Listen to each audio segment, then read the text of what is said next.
Chapter 40. Almost instantly, I regretted what I'd done. I'd broken the rule, the biggie. I'd deliberately spoken to people, and not just a few words, I'd spoken a river of words. I wasn't like that frog in the mailbox. I hadn't broken the rule accidentally. I'd broken the rule because I wanted something. I wanted to matter. I wanted to do something meaningful before I died. I'd done it for myself. After the shocked babies and their equally shocked parents were safely ensconced in their dens, I admitted my feelings to Bongo. I waited for her to yell at me. Bongo is good at yelling, extremely good. You might even say she has a gift. Why did I do it, Bongo? I murmured. Why? She flew to home plate. She stroked my rough bark with her sleek head. You did it, my wise old tree, because you had a story to tell. It was foolish, I said. I'm not supposed to be foolish. Not foolish, Bongo said, just hopeful. And everyone needs to hope, Red, even wise old trees. Chapter 41. Morning emerged slowly, heavy with clouds. A light rain had fallen just before dawn, soothing my leaves, if not my mood. Oddly, the ground felt saturated. Spring was always muddy, of course, but this was unusual. It would make for a messy wishing day tomorrow. An early rising old gentleman with a bamboo cane approached. He paused to attach a small piece of blue paper to my lowest branch using a bit of twine. He didn't say his wish aloud, so I couldn't tell what it was, but he had a satisfied smile as he stepped carefully through the soggy grass. No doubt I'd be seeing more wishes today. Many people came early to grab an easy-to-reach spot. This would probably be my last wishing day. How could it be that my first one, that long ago day with Maeve, still seemed as fresh in my heart and my conversation with Stephen and Samar from the previous night? A car slowed to a crawl near the curb. I saw an arm, a blur, and then splat. Something hit my trunk. Splat, splat. 2 more times and the car roared off with the screech of tires. Bongo was the first to report on the damage. Raw egg, she said. I'm assuming that didn't hurt. Didn't feel a thing, I said. Fresh baked bread, hairy spiders, and Big U ventured out to inspect the situation.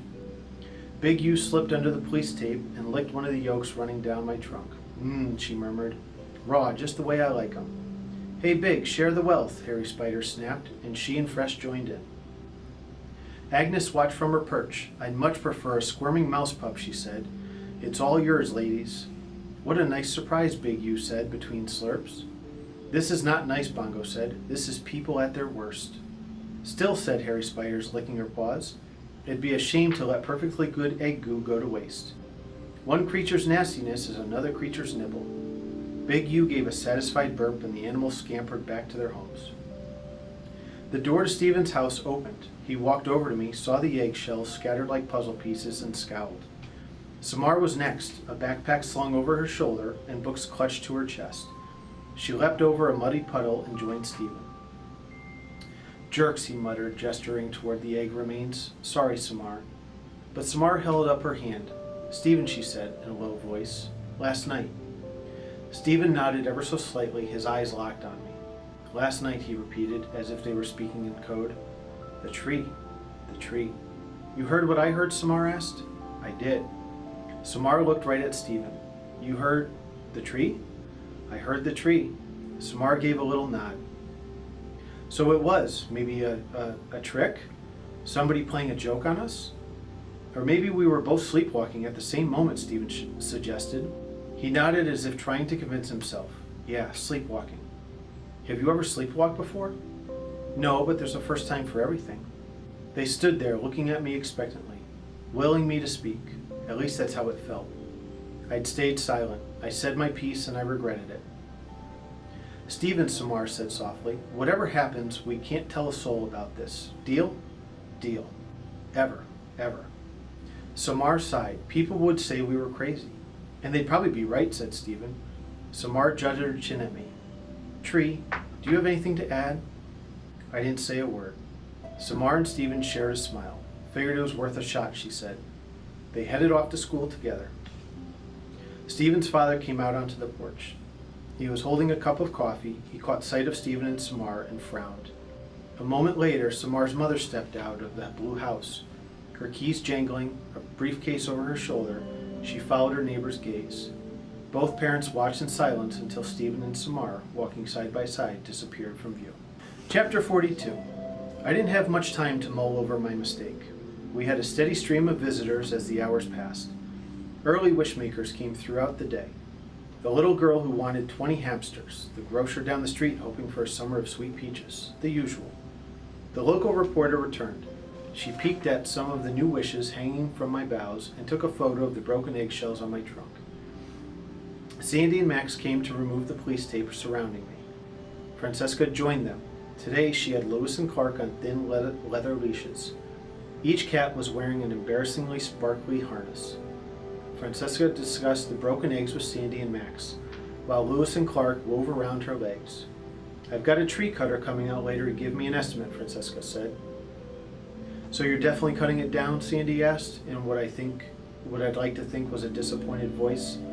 Yep, no question. See that muck? All the water in the yard. Francesca pointed at the soggy lawn. Plumber told me this dang tree is plugging up some of the pipes. Least bit of rain and the yard turns into a giant mud puddle. Still, people are going to be sorry to see it go. Max said. He reached to Clark's leash and tried to unwrap Francesca. I know it's a good old tree, but sentiment doesn't pay the plumber. Sandy grabbed Lewis while Francesca attempted to unknot herself from the leashes. What about the animals and birds that live in the tree, she asked.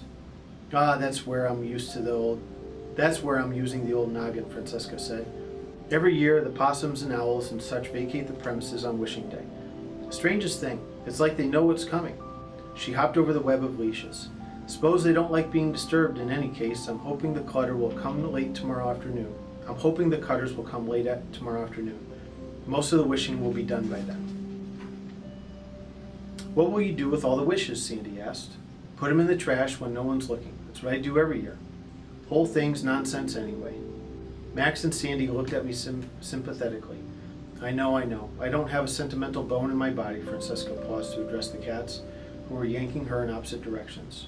If dogs can do this, why is it such a challenge for you two? She turned her attention back to the police. But it's time, more than time. Well, we're going to swing by tomorrow. Keep an eye on things. No lead on the person who carved that word. But with the eggs and people just generally riled and the cut down, Sandy shrugged. Couldn't hurt to have us keep an eye on things. Thanks, Francesca said. Not necessary, but I appreciate it. Lewis and Clark caught a glimpse of Bongo and lunged for my trunk.